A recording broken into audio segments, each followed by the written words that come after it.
informasi yang didapat dari pihak Bendungan Kluto sendiri, para staff-staffnya, bahwa Bendungan Kluto ini terletak di beberapa 3 daerah: Aceh Utara, Bener Meriah, Gaya Luwes malah, Kuta Cane, dan ini berada tepat di wilayah perbatasan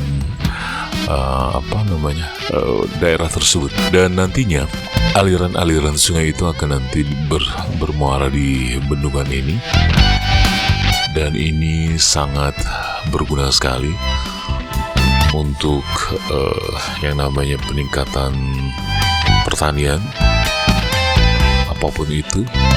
Dan sudah pasti jika nanti selesai, bendungan ini juga akan langsung dirasakan manfaatnya sebagai sumber irigasi untuk intensifikasi irigasi Alu Ubay seluas 2.743 hektar, dan juga ekstensifikasi irigasi Pase Kanan seluas 6.677 hektar.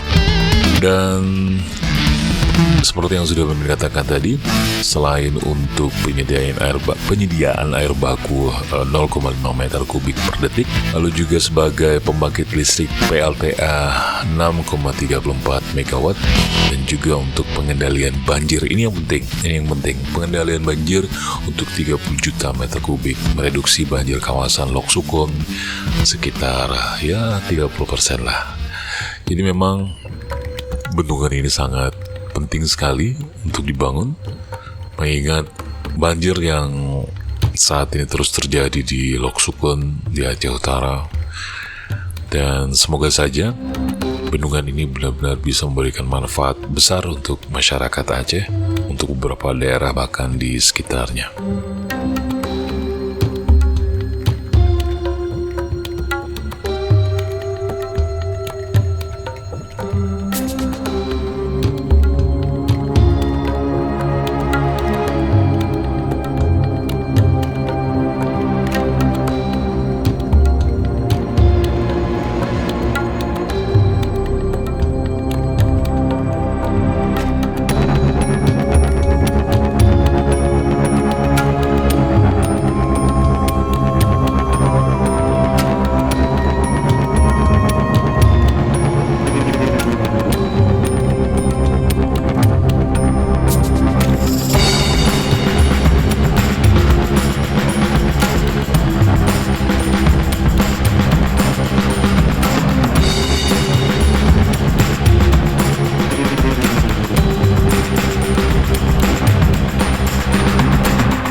Dan sekedar informasi bahwa ketika Mimin hadir di Waduk Kuruto ini berbarengan dengan Pak Gubernur Aceh Bustami, lalu Mimin juga melihat ada beberapa Forkopimda Aceh juga turut hadir. Bang Fadli juga hadir, Abang Samalanga, Ketua DPRA Aceh, Pak Pangdam juga hadir, Pak Kapolda juga hadir. Kompak banget tim mereka ya. Ya, suatu langkah bagus lah untuk kemajuan Aceh. Dari Kejaksaan juga hadir, pokoknya komplit lah. Sekali lagi inilah Bendungan Kuruto yang seumur-umur hidup baru kali ini Mimin bisa menginjakkan kaki di sini. Dan sekali lagi untuk masuk ke sini sangat ketat gitu ya. Nggak boleh sembarangan orang hadir untuk masuk ke sini. Dan beruntung mungkin karena saat Pak Bub ingin melihat gitu ya. Mimin ketiban rezeki bisa masuk juga ya. Semuanya sudah diatur oleh Allah. Semoga saja sekali lagi bendungan ini bisa cepat beroperasi karena sangat berguna untuk masyarakat di sekitarnya. Dan kita doakan juga bendungan ini tidak terjadi apa-apa, tetap kokoh. Kita berdoa mudah-mudahan sekali lagi semuanya lancar dan sukses. Pak Jokowi bisa meresmikan bendungan ini nantinya di Agustus 2024 insya Allah. Dan ada satu lagi sih, bendungan Rukoh, tapi nantilah Mimin hadirkan karena Pak Gubernur juga hadir ke sana. Baik, segini saja video Mimin kali ini. Mohon maaf kalau ada salah-salah kata yang ngawur. Zikir, salat, dan salawat selalu. Jangan lupa untuk bersedekah untuk anak yatim, janda-janda miskin, kiri kanan Anda, atas belakang Anda. Semoga Anda selalu dilindungi oleh Allah, terutama yang sudah subscribe channel ini. Terima kasih. Assalamualaikum warahmatullahi wabarakatuh.